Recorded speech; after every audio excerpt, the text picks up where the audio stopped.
পূজা বুলি ক'লে টিলিঙা বজাই মই বিৰাট ভাল পাওঁ মানে যিমান চাপৰ হ'লেও যেনে তেনে হ'লেও চেষ্টা কৰোঁ টিলিঙাটো বজাবলৈ এয়া হ'ল সিদিনাখন আছিল যোৰহাটতে বিষ্ণু যজ্ঞ মন্দিৰত হৈছিল মই গৈ সেইখিনি পালোঁগৈ তাৰপিছতে অঞ্জু আহি পালেহি দুয়োজনী লগ হৈ প্ৰথমে আমি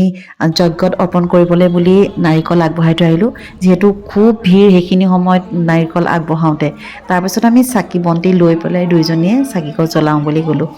তাত গৈ পেলাই দেখিছোঁ মানুহ বহুত ভিৰ আচলতে মই আজিলৈকে গৈ পোৱা নাই যে সেইবাবে মানুহ বেছি দেখিছোঁ কিন্তু অঞ্জুৱে কৈছে যোৱা বছৰহে বহুত মানুহ আছিল মানে চাকি দিবলৈ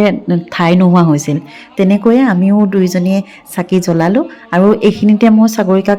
বহুত ধন্যবাদ সাগৰিকাই আচলতে মোক ক'লে ইয়াতে যজ্ঞ হৈছে বিনীতা তুমি চাকি গছ দি থৈ যাবাহি নাৰিকলো অৰ্পণ কৰিবা যিহেতু ইহঁত দুটাৰ কাৰণে ভাল দিলে কৰিবা আৰু এইখিনি কাৰণেই মানে সাগৰিকাক সেইকাৰণে বহুত ধন্যবাদ আৰু তাই কোৱাৰ কাৰণে মোৰ মানে সম্ভৱ হ'ল তালৈ যোৱা এইফালে মন্ত্ৰপাঠ কৰি আছে মানে পৰিৱেশটো ইমান ভাল লাগিল নহয় তাৰপাছতে এয়া পজ্জল দিছে আৰু মনটো কিবা এটা বহুত ভাল লাগি গ'ল মানে কিবা শুদ্ধ এনেকুৱা লাগি গ'ল প্ৰথমবাৰ আহিছোঁ সেইকাৰণে মনটো কিবা খুব বেছি ভাল লাগিল মানে শুদ্ধ বিৰাট পৰিৱেশটো মানে ইমানেই ভাল লাগিল নহয় চাৰিওফালে শংখ ঘণ্টা আৰু উৰুলিৰ ধ্বনি এয়া একেবাৰে ঢুকি নোপোৱা মানুহে টিলিঙা বজাইছে হাঁহিয়ে উঠে তাকো চেষ্টা কৰোঁ দেই মই বজাবলৈ তাৰপাছত গোটেই পৰিভ্ৰমণ কৰিলোঁ মন্দিৰ তাৰপিছত সাগৰিকা পালেহিয়ে সাগৰিকা ক'লে চাহ একাপ খোৱা এয়া তাই বুন্দিয়া ভুজিয়াহঁতে চাহ দিছে বুন্দিয়া ভুজিয়া আৰু চাহ কেনেকৈ ল'ম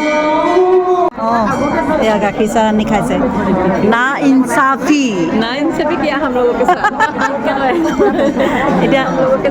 এতিয়া আমি লাইনত আছোঁ আজিকালি কিবা এটা ভাল লগা হ'ল মানে পূজা বুলি ক'লে সাগৰিকাহঁতক পাওঁ সিহঁতি ওতঃপ্ৰোতভাৱে জড়িত যোৰহাটৰ পূজাবোৰ হ'লে আৰু ময়ো তাতে সিহঁতৰ লগত যেতিয়া মিলি যাওঁ বৰ ভাল লাগে আৰু এই লুচি ভাজি নোখোৱাকৈ মই কোনো পূজাৰ পৰা নাহোঁ ঠেলা হেঁচা কৰি লুচি খোৱাৰ মজাই বেলেগ আমাৰ যোৰহাটৰ পূজাত বুজিছেনে আজিলৈ আহোঁ নেক্সট ভিডিঅ'ত আকৌ লগ পাম বাই বাই